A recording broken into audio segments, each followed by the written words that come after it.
Mentari pagi belum sepenuhnya menampakkan diri di ufuk timur, namun Pak Karto sudah bergegas menuju sawahnya. Embun masih membasahi daun-daun padi yang menguning, pertanda musim panen segera tiba.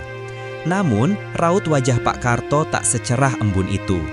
Ada gurat kecemasan yang mendalam, terukir jelas di setiap kerutan di dahinya yang terpanggang matahari. Pikirannya melayang pada harga pupuk yang terus melonjak, seolah tak mau berhenti mencekik leher para petani kecil sepertinya.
Pupuk, pupuk lagi, gumamnya, sambil menghela napas panjang.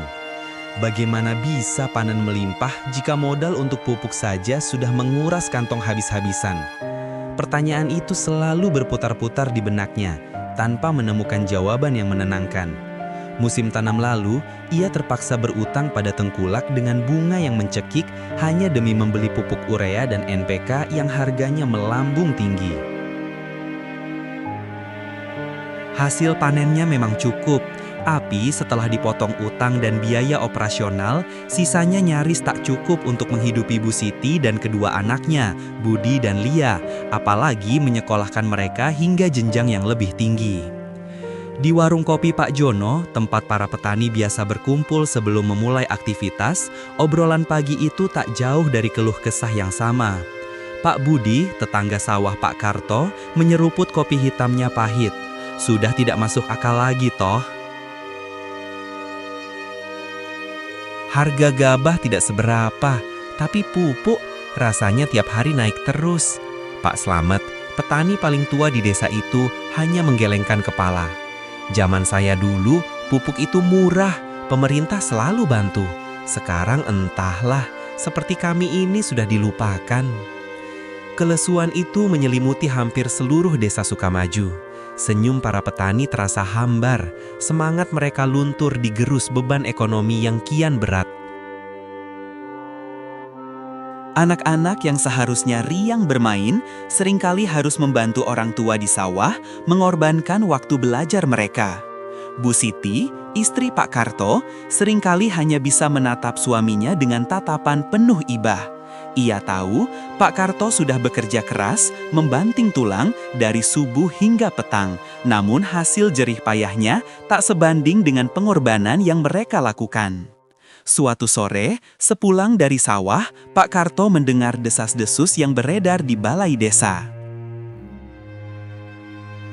Kabarnya, Menteri Pertanian, Bapak Amran Sulaiman, sedang giat-giatnya mencari solusi untuk permasalahan pupuk ini. Ada yang bilang Pak Menteri ingin menekan harga, ada pula yang skeptis, menganggapnya hanya janji manis belaka. Paling-paling juga cuma omong kosong, celetuk Pak Budi dengan nada sinis. Sudah berapa kali janji-janji seperti itu kami dengar. Namun di hati Pak Karto, setitik harapan kecil mulai tumbuh. Ia pernah membaca berita tentang Bapak Amran, seorang menteri yang dikenal dekat dengan petani, yang sering turun langsung ke lapangan. Ia ingat bagaimana Pak Menteri pernah berjanji akan terus memperjuangkan nasib petani. Mungkinkah kali ini janji itu akan menjadi kenyataan? Ia tak berani berharap terlalu tinggi, takut jika harapannya pupus, kekecewaan yang dirasakan akan jauh lebih dalam. Di balik dinding-dinding kementerian yang megah di ibu kota, Menteri Amran memang sedang bekerja keras. Ia tak bisa tenang melihat laporan-laporan tentang keluhan petani di seluruh penjuru negeri mengenai harga pupuk yang mencekik.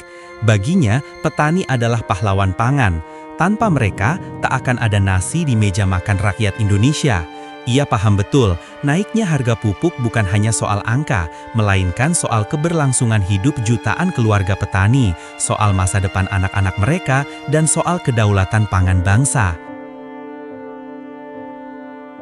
Kita harus cari jalan keluarnya, tegas Amran dalam sebuah rapat koordinasi. Harga pupuk harus turun, petani kita sudah terlalu lama menderita. Ini bukan hanya masalah ekonomi, ini masalah kemanusiaan. Ia menginstruksikan jajarannya untuk segera merumuskan kebijakan, bernegosiasi dengan produsen, dan mencari celah agar beban petani bisa diringankan. Berhari-hari, bahkan berminggu-minggu, timnya bekerja tanpa lelah. Data dianalisis, skema subsidi dihitung ulang, dan berbagai opsi dipertimbangkan dengan matang. Amran sendiri tak jarang ikut begadang, memastikan setiap langkah yang diambil benar-benar tepat sasaran dan memberikan dampak nyata. Hingga suatu pagi yang cerah, seperti petir di siang bolong, kabar itu datang. Bukan desas-desus lagi, melainkan pengumuman resmi dari televisi dan radio yang menyebar ke seluruh pelosok negeri. Menteri Pertanian Amran Sulaiman mengumumkan penurunan harga pupuk sebesar 20%. Suara penyiar berita menggema dari radio transistor di warung kopi Pak Jono. Seketika, warung itu hening. Pak Karto yang sedang menyeruput kopinya terdiam dengan cangkir melayang di udara. Pak Budi menjatuhkan sendoknya. Pak Slamet yang biasanya tenang, kini matanya membelalak tak percaya. 20%? Bisik Pak Karto, suaranya tercekat. Benarkah? Para petani saling pandang, mencoba membaca ekspresi di wajah masing-masing. Ada keraguan, ada kelegaan, dan ada secercah harapan yang mulai membesar di dada mereka. Mereka tak langsung percaya begitu saja. Pengalaman pahit di masa lalu membuat mereka enggan terlalu cepat bersorak.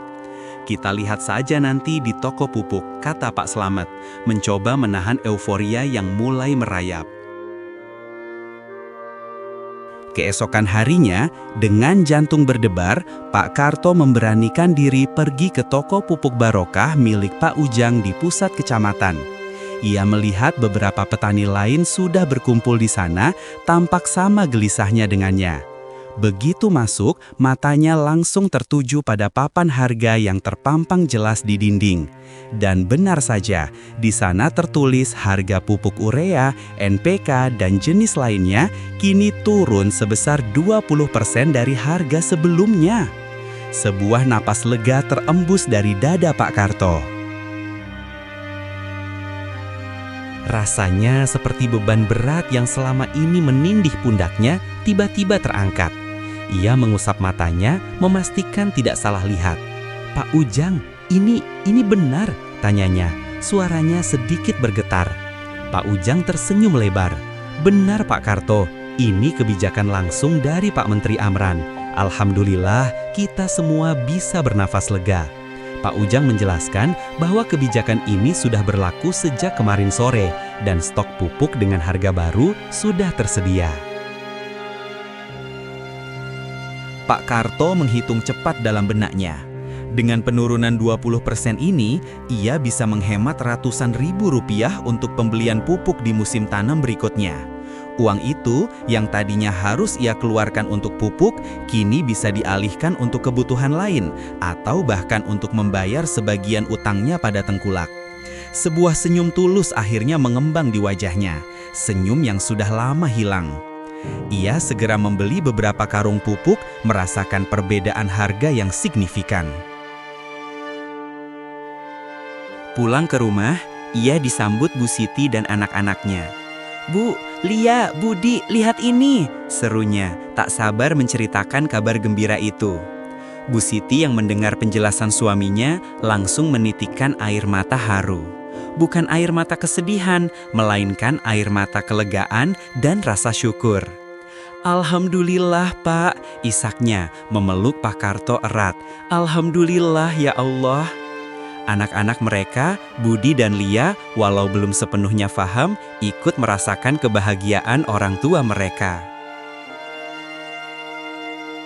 Mereka melihat senyum lebar yang sudah lama tak menghiasi wajah ayah dan ibu mereka. Malam itu, makan malam terasa lebih nikmat, bukan karena lauknya yang istimewa, melainkan karena suasana hati yang jauh lebih ringan. Pak Karto dan Bu Siti mulai merencanakan masa depan. "Mungkin kita bisa membeli buku-buku baru untuk Budi dan Lia, Bu," kata Pak Karto. "Atau memperbaiki atap dapur yang bocor itu." Bu Siti mengangguk-angguk, matanya berbinar. Harapan baru telah menyinari rumah kecil mereka. Kabar penurunan harga pupuk ini menyebar cepat ke seluruh desa. Suasana di Desa Sukamaju berubah drastis. Para petani yang tadinya lesu, kini kembali bersemangat. Obrolan di warung kopi tak lagi berisi keluh kesah, melainkan rencana-rencana masa depan, canda tawa, dan ucapan syukur. Mereka bergotong royong membersihkan irigasi, menyiapkan lahan dengan lebih antusias. Panen raya yang akan datang dipandang dengan optimisme baru.